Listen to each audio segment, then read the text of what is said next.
ইনশাল্লাহ বলতে হবে, সব কাজের শুরুতেই হবে ইনশাল্লাহ। তার মানে হলো আল্লাহ যদি চায়, আল্লাহ যদি চায়, আল্লাহ যদি চায়। ঠিক নেই আমার যুবক বান্ধব?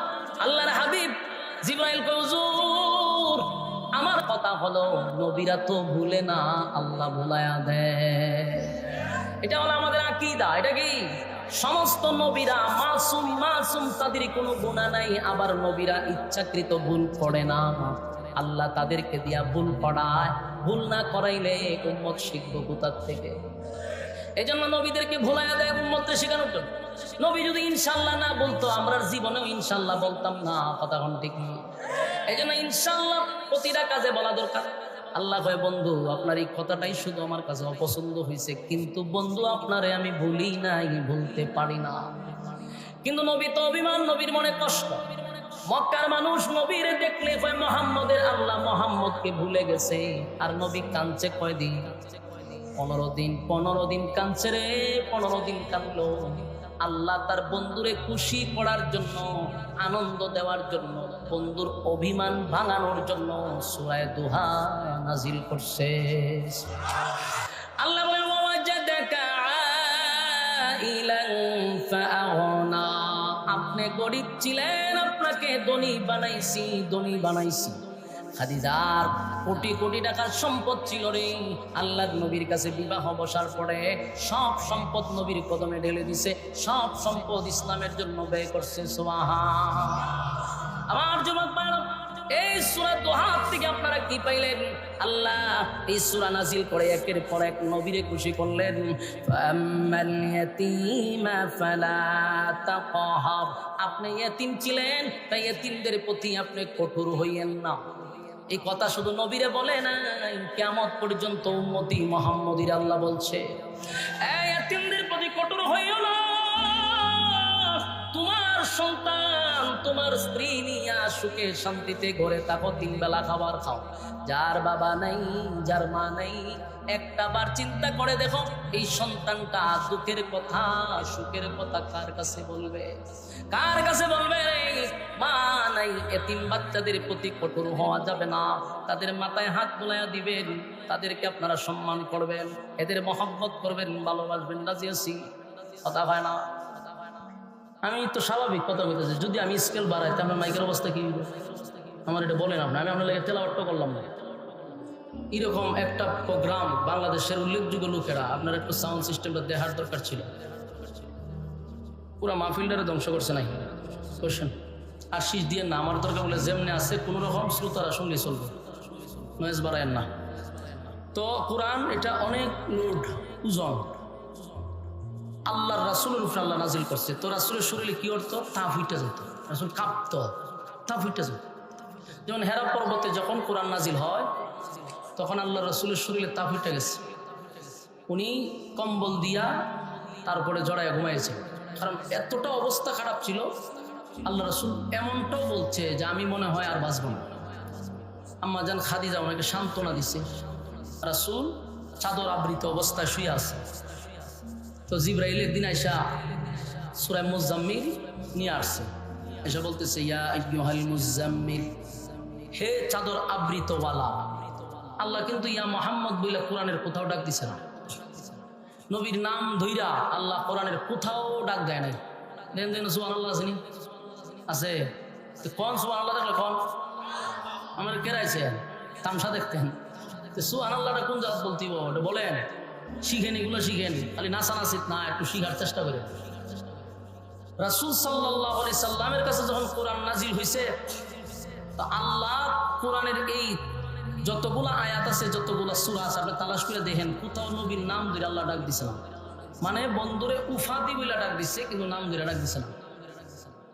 কতটুকু সম্মান মর্যাদা রাসূলের। তো যেদিন শুয়ে রয়েছে সেদিনও আল্লাহ ইচ্ছা করলে ইয়া মুহাম্মদ বলে ডাক দিতে পারত, কিন্তু আল্লাহ বন্ধুর নাম ধরে ডাক দেয় না। বলছি, ইয়া আইয়ুহাল মুজাম্মিল, হে চাদর আবৃতওয়ালা, কুমিল লাইলা ইল্লা কালিলা। আপনি দাঁড়ান। এইভাবে শুয়ে থাকলে কি চলবে? আপনার যে কাজের জন্য আমি পাঠাইছি, এই মিশন সাকসেস করতে হবে। আপনি দাঁড়িয়ে যান, রাতের অংশে যে কোনো এক অংশে আপনি দাঁড়িয়ে যান। নিসফাহু আও ইনকুস মিনহু কালিলা, রাতে 2 ভাগের যে কোনো 1 ভাগে। কারণ শুয়ে থাকলে আপনার মিশন সাকসেস হবে না। আমি যে কাজের জন্য আপনাকে পাঠাইছি এই কাজ চালায় যেতে হবে। এজন্য আল্লাহ উফাদি বলে ডাক দিছে, ইয়া আইয়ুহাল মুযাম্মিল কুমিল লাইলা ইল্লা কালিলা নিসফাহু আও ইনকুস মিনহু কালিলা।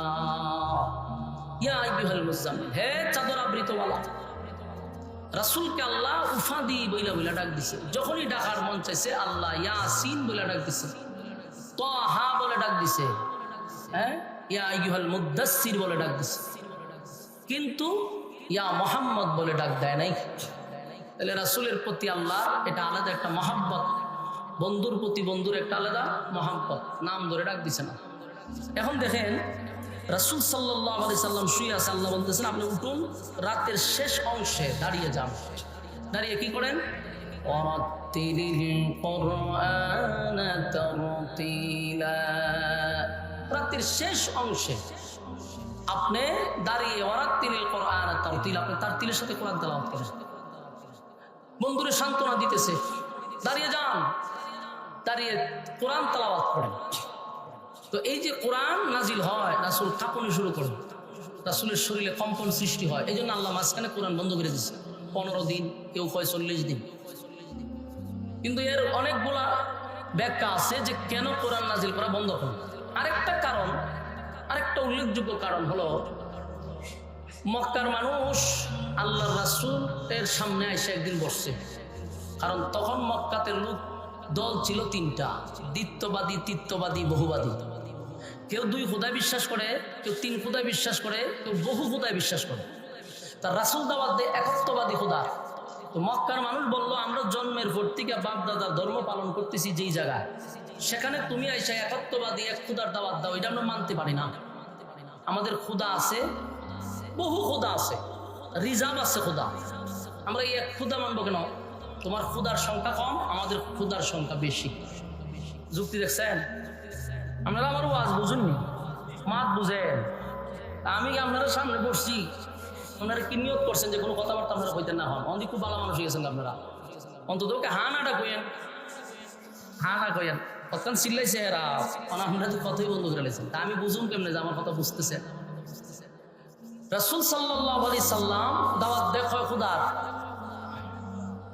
একজন রবের দাওয়াত দিচ্ছে, আর তারা দ্বিত্ববাদী, তিত্ববাদী, বহুবাদী। বহুবাদী মানে বহু খোদায় বিশ্বাস করে। তো তারা বললো যে আমরা এত খোদা থাকতে আমি একজন খোদার দাওয়াত দেওয়ার দরকারটা কি? আমরা সাথে এসে করবো। আল্লাহ রাসূল বললো নিজের হাতে খোদা বানায় এটারে তোমরা নিজের হাতেই বানাও, বানায় এটারে তোমরা রব মনে করো। আমি যে দাওয়াত দিচ্ছি উনি আসমান জমিনের মালিক, যার জন্ম নাই, যার মৃত্যু নাই, যার খাওয়ান নাই, যার ঘুম নাই, তিনি চিরঞ্জীব। তো তারা বহুভাবে রাসূল সাল্লাল্লাহু আলাইহি সাল্লামের সঙ্গে কথাবার্তা বলল, কিন্তু প্রশ্ন হইল যতবার রাসূলের সাথে তারা কথা বলে তারা আটকে যায়। রাসূলকে প্রশ্ন করে রাসূল উত্তর দেয়, রাসূলকে যখন প্রশ্ন করে তখন রাসূল কি উত্তর দেয়, আর রাসূল যখন তাদেরকে প্রশ্ন করে তাদের রব সম্পর্কে তারা আটকা যায়, মানে উত্তর দিতে পারে না। তখন তারা বারবার লজ্জিত হয়েছে। লজ্জিত হওয়ার পরে এর একটা পরামর্শ করছে যে আমরা মক্কার সব বুদ্ধিজীবী নিয়ে মুহাম্মদের কাছে যাই। কিন্তু আশ্চর্যের বিষয়, আমরা যতগুলো প্রশ্ন করি উনি খণ্ডন করে সুন্দর করে, আমাদের সেখানে কোনো প্রশ্ন থাকে না। আর উনি যখন আমাদের রব সম্পর্কে প্রশ্ন করে আমরা উত্তর দিতে পারি না, রীতিমতো কিন্তু আমরা এক ধরনের বেজ্জতি হচ্ছি। তখন তারা পরামর্শ হলো ঘটনাটা কি, আমরা এইভাবে বারবার যাবো আর বারবার বেজ্জতি হবো, এটা তো হয় না। তো এদের মধ্যে একজন উত্তর দিল যে আমরা যদি কিয়ামত পর্যন্ত ওনার সাথে টকশুতে বসি আমরা বারবারই হারবো, কারণ ওনার কাছে যে এলেম এটা আসমানি এলেম, এই এলেমের সাথে আমরা টাক্কর দিলে পারবো না। তখন বললো যে এখন আমাদের কি করতে পারি? তখন এদের মধ্যে একজন বুদ্ধি দিল যে এক কাজ করো, আসমানি এলেমওয়ালা লোক কোথায় আছে এদেরকে হায়ার করে আইনা মুহাম্মদের সাথে বসায় দাও। তখন বললো যে আমরা কোথায় পাবো? গোটা মক্কা নগরী তালাশ করছে, তাওরাতের আলেম নাই, আসমানি আলেমওয়ালা লোক নাই। এরা 450 কিলোমিটার দূর দৌড়াইয়া গেছে, কোথায়? মদিনায়। সেখানে আবার তাওরাতের আলেমের অভাব নাই। এরার সিদ্ধান্ত হলো আমরা হায়ার করে নিয়ে আসবো মুহাম্মদকে হারানোর জন্য। নাউজুবিল্লাহ। এটা কি সম্ভব? আপনারা বিগত 16 বছর টকশো দেখছেন নি টিভিতে? কিতা দেখছেন? তো আওয়াজ দিনা টিকটক দেখেন বই বইয়া তো কথা তো হতেন বলে দেখছি। কিতা দেখছে? 5টা নাস্তিকরে বসাইতো টকশোতে আর একজন আলেম রে নিত। এটা পরিকল্পিতভাবে আলেম সমাজকে সমাজের সামনে মানে পরিকল্পিতভাবে অপমান করা, এটা হলো তাদের মূল টার্গেট ছিল। তখন এরা উপস্থাপন যে করে এটা শুদ্ধ নাস্তিক। তো একজন আলেমরে বসাইতো, ওই 5-6টা মিল্লা হুজুরে ধরতো। আর হুজুর আল্লাহর কি রহমত দেখেন, ঠান্ডা মাথায় এরারে সাইজ করতো। আমরা বিশেষ করে আমাদের শাখাত হোসেন রাজি সাহেবের টকশোগুলো একটু দেখতেন। উনি খুব ঠান্ডা মেজাজের মানুষ। টকশোতে যখন নাস্তিকরা ওনারা ধরতো, উনি ঠান্ডা মাথায় সবগুলো সাইজ করতো। আমি মাঝে মাঝে আশ্চর্য হইতাম যে এত উচ্চ শিক্ষিত যেগুলারে তৎকালীন সময় সরকারে বুদ্ধিজীবী হইতো। কি হইতো? বুদ্ধিজীবী। এটা খাওয়ায় খাওয়ায় ফালতো। যেমন একটা আছেন মুরগি সুরা শাহরিয়ার কবি, এটাও আছেন বলে বুদ্ধিজীবী। এটার কাছ থেকে সরকারে বুদ্ধি নিত যে কিভাবে মুরগি চুরি করা যায়, কিভাবে সাপ্লাই দেওয়া যায়। আবার চুরির যত বুদ্ধি আছে এই মুরগি চুরাই দিত। একবার পড়ছে আব্বাস হিসাবের কাছে, আব্বাস হিসাবে মুস না দিয়ে হেরে মুস সব টাইনা তুলে লিছে। এমন ধরছে হেরে, কতক্ষণ পরে পরে আমার ছেড়ে দেওয়ান জানা বাবারে তুই পড়ছ তার কাছে, এমন জায়গা পড়ছ যাই আব্বাসির সামনে বই তো জুতা দা বাইরে আর মুস সব পালা দিলে। তো আমি ওই যখন সূরায়ে দুহার শানে নজরুলটা আপনারা একটু ফিরে দেখতেন, আমি মিলাইছি বিষয়টা যে ঘটনা তো সত্য। তৎকালীন সময় 1400 বছর আগে মক্কার মানুষটাই বলতেছে যে মুহাম্মদের কাছে যে এলেম, এটা আসমানি এলেম। এই এলেমের সাথে আমরা কোনোদিন বসে সমাধান করতে পারবো না, আমরা ওনার কাছে শিশু। ঠিক 1400 বছর পরে আমি টকশোতে দেখলাম বাংলাদেশের বড় বড় বুদ্ধিজীবী এবং বাহির থেকে ডিগ্রিওয়ালা এত শিক্ষিত লোকরা যখন আলেমদের কাছে বসে আর একজন হুজুর কথা বলতে থাকে, এরা অসহায়ের মতো তাকায় থাকে। কারণ এটা আসমানি এলেম। বলুন এটা কিসের এলেম? আসমানি। তোমরা ডিগ্রি আনছো বাহির থেকে। আরো কিছু এক্সাম্পল আমি আপনারা দিই। বাংলাদেশের 64 জেলায় ওয়াজ করে আমাদের একটা অভিজ্ঞতা আছে।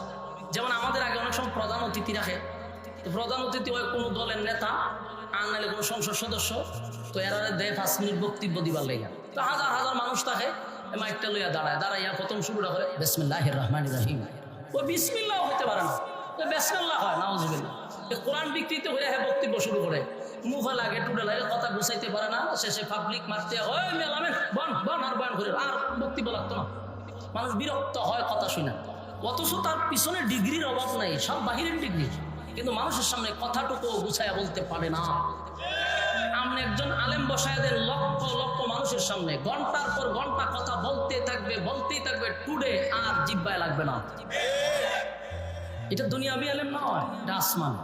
তো সম্মানিত শুধু মক্কার মানুষ, মক্কার সব বুদ্ধিজীবী শেষ, এখন গেছে 450 কিলোমিটার দূরে মদিনায় গিয়ে তাওরাতের আলেমদেরকে বললো যে আমরা বারাক্রান্ত মন নিয়ে আসছি আপনাদের কাছে, বড় কষ্ট নিয়ে আসছি। বলে কি কষ্ট? বলে আমাদেরই বংশের, আমাদেরই রক্তের, আমাদেরই বাতিজা, সারা জীবন ধর্ম পালন করলাম বাপ দাদা, এখন সে আইসা একত্ববাদী খুদার দাওয়াত দেয়। আমরা বহুবাদীরা তো শেষই, দ্বিত্ববাদীরাও শেষ, তৃত্ববাদীরাও শেষ। এখন সমাজের মধ্যে ফাটল সৃষ্টি হচ্ছে, বাপ ছেলের মধ্যে ঝগড়া হচ্ছে, আমরা আছি খুব সমস্যার মধ্যে। ওনার সাথে আমরা বসলেও আমরা লজ্জিত, কারণ যত জ্ঞান লইই যাই ওনার কাছে শিশুর মতো বসে থাকতে হয়। ওনাকে যতগুলো প্রশ্ন করি উনি খণ্ডন করে, কিন্তু আমাদেরকে যখন আমাদের রব নিয়ে প্রশ্ন করে আমরা তার কথা বলার কোনো সুযোগ থাকে না। তো তাওরাতের আলেমদের কাছে গেছে তো পণ্ডিত, এরা কথাগুলি বইলা তাওরাত কিতাব দেখতেছে আর বলতেছে যে হ্যাঁ আমরা যার অপেক্ষা করতেছি সে অলরেডি চলেও আসছে, নবুয়ত পাইও বলাইছে। আমরা তো এই লোকের অপেক্ষায় ছিলাম যে উনি আসবেন, আর অলরেডি আইসা করছে, নবুয়তও পাইছে। তখন বললো যে আমরা বলি তোমরা উত্তর দাও। ওই তাওরাতের আলেমরা বলতেছে ওনার বংশটা কি কুরাইশ বংশ? বলে হ। বাবার নাম কি আব্দুল্লাহ ছিল? বলে হ। দাদার নাম কি আব্দুল মুত্তালিব? বলে হ। মা কে আমেনা ছিল? বলে এটাও ঠিক। দাদাকে আব্দুল মুত্তালিব ওই খানায় খাবার মোতাবল্লি ছিল? বলে এটাও ঠিক। আরো অনেকগুলো প্রশ্ন করছে একটার পর একটা। মক্কার মানুষ উত্তর দিয়ে হেরা মাথা দাঁত দিয়ে আমরা যা কইবার আছি এর চেয়ে বেশি এরা জানে। আমরা 450 কিলোমিটার দৌড়ে আসলাম, কিন্তু আমরা থেকে বেশি তাওরাতের আলেমরা বেশি জানে। কারণ তাওরাতের আলেমরা হলো প্রতি পৃষ্ঠায় পৃষ্ঠায় পৃষ্ঠায় মুহাম্মাদের নাম। সুবহানাল্লাহ। তো বলে আমরা তো ইসলাম আপনার লিগাল বলে আমরা যাইতাম না। আমরা আপনাদেরকে 3টা প্রশ্ন দিয়ে দিই, এই শুধু ওনাকে 3টা প্রশ্ন করবা, যদি উত্তর দিতে পারে তোমরা সহ সবাই কালেমা পড়ে ঈমান আনবা। এরা বইটা কিতাব বলে হবে, এরা চিন্তা তৈরি গেছেন আইলাম আমরা একটা সমাধান করবো, ওনারা হারাইবার লেগে। আর উনি কয় 3 প্রশ্ন উত্তর দিতে পারলে আমরা কালেমা পড়তাম, তার আইলাম কেন এত দূরে। তখন মদিনার পণ্ডিতরা বলল যে এই 3 প্রশ্নের জবাব একমাত্র নবী রাসূল ছাড়া পৃথিবীর কেউ দিতে পারবে না। উনি উত্তর দিলেই বুঝবেন উনি আল্লাহর পাঠানো পয়গম্বর, এতে কোনো সন্দেহ নেই। এরা মনে অনেক কষ্ট লইয়া শেষে গেছে মক্কায়, আবার ওই হায়ার করে আনতে গেছিল আর আনছে না। 3 প্রশ্ন লইয়া এরা মদিনায় মক্কায় আসছে। মক্কায় এসে বলে, মুহাম্মদ আমরা আসছিলাম একটা বিষয় তোমার সাথে সমাধান করতে। কি বিষয়? আমরা চিন্তা করে দেখলাম তোমার সাথে ঝগড়াঝাটি করে লাভ নাই, তুমি আমাদেরই বংশের, আমাদেরই রক্তের, আমরাও চাই তোমার কালেমা পড়ে ঈমান আনতে। একটা কথা ইয়াদ রাখবেন, দুষ্ট লোকের মিষ্টি কথা, এরা খুব মিষ্টি মিষ্টি করে কথা বলতেছে। আমরা চাচ্ছি তোমার সাথে অনর্থক দ্বন্দ্বে জড়ানোর কোনো দরকার নাই, তোমার কালেমাটাই পড়তে চাই, তবে শর্ত। তবে কি? কালেমা বলবি তো শর্ত দেশ কা তো দিছে শর্ত। কি শর্ত? যে আমরা এই 3টা প্রশ্নের জবাব দিবা। 3 প্রশ্নের জবাব দিতে পারলে ওই গুহাবাসীর 1 নম্বর প্রশ্ন আসহাবে কাহাফের ঘটনা, 2 নম্বর হলো যে রূহ সম্পর্কে, 3 নম্বর হলো একজন বাদশা জুলকারনাইন, এই বাদশার ব্যাপারে আমাদেরকে তত্ত্ব দিবা, ডিটেলস বর্ণনা করবা, আমরা কালেমা পড়ে ঈমান আনবো। রাসূল চিন্তা করে দেখলো যারা আসছে মক্কার সব বড় বড় মাথা, এরা যদি কালেমা পড়ে তাহলে বাধা দেওয়ার আর কেউ নাই। কথা বুঝতেছে? রাসূল খুব খুশি, খুব খুশি। বললো ঠিক আছে, আগামী কালকেই আপনাদের 3 প্রশ্নের জবাব দেওয়া হবে। মক্কার মানুষ চলে গেল আগামী কালকের জন্য অপেক্ষায়। আগামীকালকে আবার টিম নিয়ে আসছে, কিন্তু ঘটনাক্রমে সেদিন জিব্রাইল সকালেও আসে নাই, বিকালেও আসে নাই, দিনও আসে নাই। রাসূলের ধারণা ছিল সকাল বিকাল জিব্রাইল আসে 3 প্রশ্নের জবাব বইলা দিব, আমি তাদেরকে আবার উত্তর দিয়ে দিব। কিন্তু জিব্রাইল তো আসলো না। পরের দিন এরা সব লয়ে এসে বুদ্ধিজীবী, ও কেউ উত্তর কেউ আজকে হবে না, আগামীকাল। সেদিনও তারা চলে গেল, কিন্তু সেদিনও জিব্রাইল আসেনি। আবার আসছে তারা, রাসূল ভাই আজকেও হবে না, আগামীকালকে। তারা চলে গেছে, জিব্রাইল এদিনও আসেন। 1 দিন 2 দিন 3 দিন 4 দিন 6 দিন হয়ে গেছে, উত্তরও দেয় না, জিব্রাইলও আসেন। আচ্ছা কোন তো দেখি মক্কার মানুষ এখন বসে থাকবো না সমালোচনা করবো? আমি একটা এক্সাম্পল দিই। আপনার এই গ্রামের নাম কি? আউলিয়াবাদ। আউলিয়াবাদের কেন্দ্রীয় মসজিদের ইমাম সাহেবের কাছে যদি আপনি গিয়ে, হুজুর আমি একটা মাসলা লইছি, আমার একটু কইয়া দেন। হুজুর আপনারে বললো আগামী কালকে। তা আমরা মনে মনে ভাবছেন ঠিক আছে, হুজুরের মতো আলাদা দরকার আছে, উনি করুক, এরপরে আমাদেরকে বলবেন। আগামীকালকে গেছেন ইমাম সাহেবের কাছে, ইমাম সাহেব আজকে হইতো না, ও ব্যস্ত আছি কালকে। এরপরে গেলেন না আজকে হইতো না, কালকে হইতে করতে আপনার যদি 3 দিন ঘুরায় আপনি কি করবেন? আমরা দোকানে গিয়ে সেটা হুজুরের বিরুদ্ধে হইতেন না? হ্যাঁ, ওই দোকানও চা খাইবেন আর বলবেন যে আমরা তো মসজিদের ইমাম সাহেব রাখছে, হুদ্দা ফাও বেচারা কোনো ইমাম সাহেবই না, খালি গরম ভাত খাওয়াই আর বেতন দেই, বেটার কোনো এলেম খালামো নাই। 1 মাসলা লইয়া গেছেন, আজকে 6 দিন ধরে ঘুরাইতেছে, এবার মসজিদে বাড়ি করে না গেলে কিরকম সমালোচনা সারা গ্রামে আপনি করবেন। ঠিক মক্কার মানুষ নবীর বিরুদ্ধে একইভাবে গ্রামে গঞ্জে শহরে বন্দরে সব জায়গায় নবীর বিরুদ্ধে অপপ্রচার শুরু করছে। হয় মোহাম্মদ আমাদেরকে ধোঁকা দিচ্ছে, আগেই বলছিলাম, কিন্তু সে আমাদেরকে বাপদাদার ধর্মের মধ্যে সুনকালি দিয়ে নতুন ধর্ম গ্রহণ করাচ্ছে। দেখছো 3 প্রশ্নের জবাব দিতে পারে না, সে রাসূল হতে পারে না। নাউজুবিল্লাহ।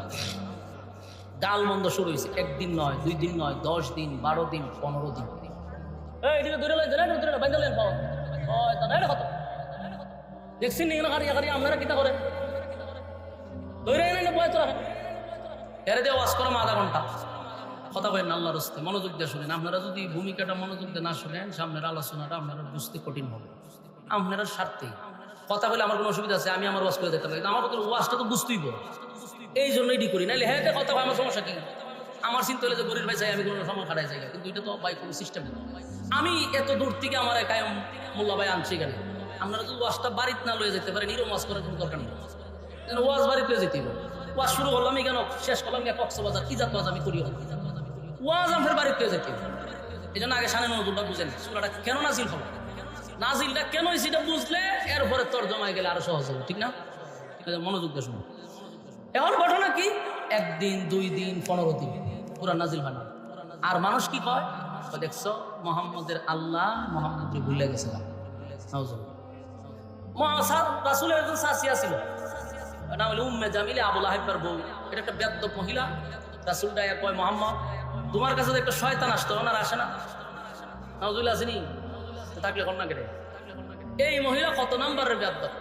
তার মানে জিবরাইলকে বুঝাইছে। রাসূলের মনে অনেক কষ্ট হয়েছে। আবার মক্কার মানুষ করতেছে, দেখছো নি মোহাম্মদের আল্লাহ মোহাম্মদরে বলছে, এখন আর আসে না কেউ। এরকম কষ্ট যেমন নবীর ভিতরেও আছে, কেন উত্তর দিতে পারলো না এটা নিয়ে যেমন যারা গালাগালি করতেছে, আর নবীর কষ্ট হলো জিবরাইল কেন আসে না, এতদিন ধরে জিবরাইল আসে না। তার মানে মক্কার মানুষদের বলতেছে আল্লাহ আমার ভুলে গেছে। আল্লাহ কি ভুলিয়ে গেল? নবীর ভিতরে এটা একটা কষ্ট। আমার জমাত ভাইরা, হাবিবে কিবরিয়া একদিন 2 দিন নয়, টানা 15 দিন নবী কাঁদছে, কাঁদতে কাঁদতে কাঁদতে আল্লাহর নবী বারবার আসমানের দিকে তাকায়, কখন জিবরাইল আসবে, কখন জিবরাইল আসবে। অন্যদিকে মক্কার মানুষ আমার নবীর বিরুদ্ধে অপপ্রচার, নবীরে গালি দেয়, নবীরে গান বন্ধ করে আর কয় মোহাম্মদের আল্লাহ মোহাম্মদকে ভুলে গেছে। এই কথাটা আমার নবীর দারুণ ব্যথা লাগছে রে। নবীর মনে বড় কষ্ট। ঠিকই তো 15 দিন ধরে জিবরাইল কেন আসে না? সকালে জিবরাইল আসে, বিকালে জিবরাইল আসে, আজকে 15 দিন ধরে জিবরাইল আসে না। আল্লাহর পয়গম্বর কান্না শুরু করলো। হঠাৎ করে নবী তাকায়া দেখে রে জিবরাইল আসমান থেকে নামতেছে। জিবরাইল আলাইহিস সালাতু ওয়াস সালাম যখন নবীর সামনে আসলো, আল্লাহর নবী একটু অভিমান অভিমান অভিমান অভিমান। নবী বলেন, জিবরাইল রে আজকে বুঝি তোর আসার সময় হইল। নবীর মনে বড় কষ্ট, চতুর্দিক দিয়া গালমন্দ। আবার নবীকে মানুষ এমন ভাবে গালি দেয়, নবী কোন নবী রাসূল না, মিথ্যা অপবাদ দিচ্ছে, নাউজুবিল্লাহ। আল্লাহর নবী জিবরাইলের দিকে তাকায় কয়, জিবরাইল রে আজকে বুঝি তোর আসতে মন চাইল। গোটা মক্কার মানুষ আমারে গালি দেয়, বল কেন 15 দিন আসলি না, কেন 15 দিন আসলি না? জিবরাইল কয়, হুজুর আমি আসতে চাই, আমার মালিক আমারে আসতে দেয় না। আল্লাহর নবী বলেন, জিবরাইল তাহলে কি মক্কার মানুষ যা বলে তা সত্য? আমার মালিক কি তাহলে আমারে ভুলে গেছে? আমার মালিক কি আমারে ভুলে গেছে? ভুলে গেছে? জিবরাইল কয়, হুজুর না, আপনারে আপনার মালিক ভুলতে পারে না, ভুলতে পারে না। তবে আপনার মালিক আপনার একটা কথার উপরে অসন্তুষ্ট, আল্লাহর কাছে কথাটা পছন্দ হয় নাই। আল্লাহ বলেন, বন্ধু 3টা প্রশ্ন লই আপনার কাছে মক্কার মানুষ আসলো, আপনি তাদেরকে জবাব দিলেন, আগামীকালকে আপনি তাদের উত্তর দিয়া দিবেন।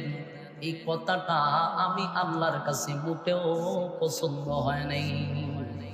আল্লাহর কাছে পছন্দ না হওয়ার কারণে 1 দিন 2 দিন নয়, 15 দিন পর্যন্ত কোরআন নাজিল বন্ধ। 15 দিন নবীর চোখ দিয়া পানি ঝরছে, 15 দিন নবী গালমন্দ শুনছে, শুধু এতটুকু কথা বলার কারণে যে আগামীকালকে প্রশ্নের জবাব দিব।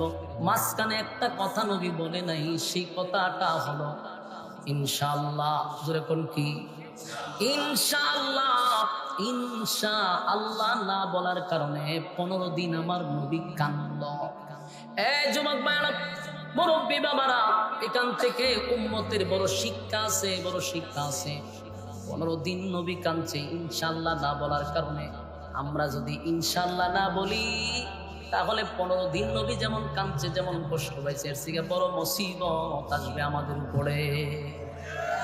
নবীর ক্ষেত্রে যদি 15 দিন কাঁদতে হয় গো, তাহলে যেই লোকটা ইনশাআল্লাহ বলে না, এর খেসারত কিন্তু তোমার আমার দিতে হবে।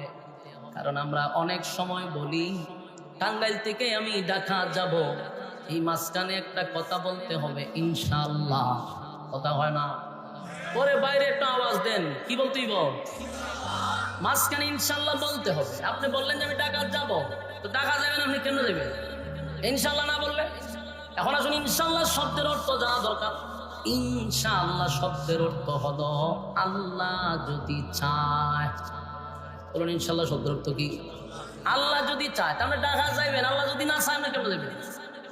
আপনি বলছেন ঢাকা যাবেন, কিন্তু মাঝ রাস্তায় আপনি গাড়ির চাক্কার তলে পড়ে গেলেন, আল্লাহ চায় নাই, যেতে পারেন নাই, কিন্তু আপনি কইছেন আপনি ডাকাত যাবেন, আল্লাহ হয়ে সাক্কার খুলে ভালাই দিলাম, কেন দেবি? এই জন্য আমরা সব কথাই বলবো ইনশাআল্লাহ, কথা হয় না। আপনি বললেন আমি খানা খাবো দুপুরে, মাঝখানে ইনশাল্লাহ নাই, তো খাইবেন কেমনি? বললেন ইনশাল্লাহ, তাহলে খাইতে পারবেন। আর যদি না খানা খাবো ইনশাল্লাহ নাই, তাহলে খানা ঠিকই থাকবে, একেবারে রোজ পোলাও সব গরম ঠিকই আছে, কিন্তু আপনি খাইতে পারলেন না, খাইবার সময়টুকু আপনার দেওয়া হবে না। ও বাস্তব না বাস্তব? 5ই আগস্টের কথা আপনার ইয়াদ না? খানাটা না দিফাক করে রাখছে, ফুলা গুস্ত মুস্ত সব ঠিকঠাক করে রাখছে, কিন্তু ইনশাল্লাহ কইছে না যে আল্লাহ খাইতে পারবি না, নিচে দিয়েও যেতে পারবি না, উঠে উড়ে যাবি, খানা তোর জন্য হারাম, ঠিক না বেটি? এটা হলো চিরসত্য। আমি বলছি খানা খাবো, কিন্তু আল্লাহ কয় তোর আর বাংলাদেশে এক মুঠো খাবারও তোর রিজিকে নেই, খাইতে পারবি না, তোর খাবার অন্যরা খাইব। যারা গণভবনে ঢুকছে এরা গিয়া খাইছে, গিয়া দে মাছ আলো গরম, একবারে গরম, তখন বোঝা যায় এরার লেগে ভাগ করে দিচ্ছে। যার খাওয়ার কথা ছিল সে কি খাইতে পারছে? যার খাওয়ার কথা ছিল সেও খেতে পারলো না, অথচ কত স্বপ্ন, কত ফুলাও, কত রোষ, কত মেহমানের জন্য খাবার পাক করার রেডি ছিল, কিন্তু আল্লাহ যদি খাইতে না দেয় রে, সব তোমার সামনে থাকলেও খাইতে পারবা না। এটাই হলো চির বাস্তব, ঠিক নেই? খার খাবার খেয়ে খাইলো, হ্যাঁ খার খাওয়ান খেয়ে খাইলো, জীবনে কি কেউ ভাবছে প্রধানমন্ত্রীর খাবার সাধারণ জনগণে খাইব? এটা কোনোদিন ভাবা যায়? আল্লাহ যদি চায় প্রধানমন্ত্রীর খাবার সাধারণ কৃষকেও খাইতে পারে, যেটা অসম্ভব, এটা সম্ভব করে কে? এইটা নিয়ে আপনি একটু ভাইবেন।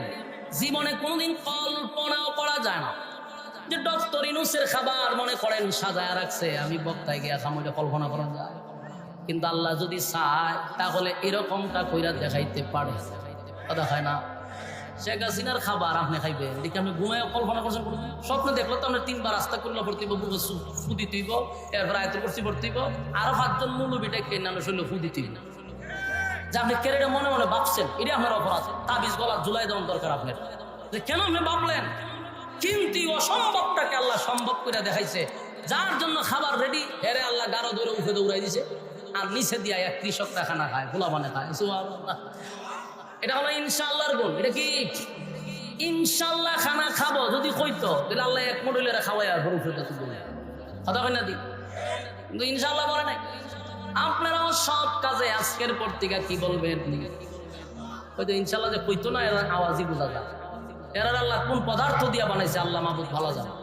এই মিয়া ইনশাআল্লাহ কইবেন নি? আপনারা যে কইতেছেন এটা তো বোঝা যায় যে আপনারা এটার পক্ষে না, আওয়াজ কম। বলুন সব কাজে কি কইবেন? হ্যাঁ ইনশাআল্লাহ হইতে। আমি যে আজকে ওয়াজ করলাম, আপনারা যদি একজন ওইটা মনোযোগ দিয়ে আমল করেন আর কম, তাহলে আমার এটাই যথেষ্ট। আপনারা বলবেন সব আমি পাবো, ঠিক না? ইনশাআল্লাহ বলতে হবে সব কাজ।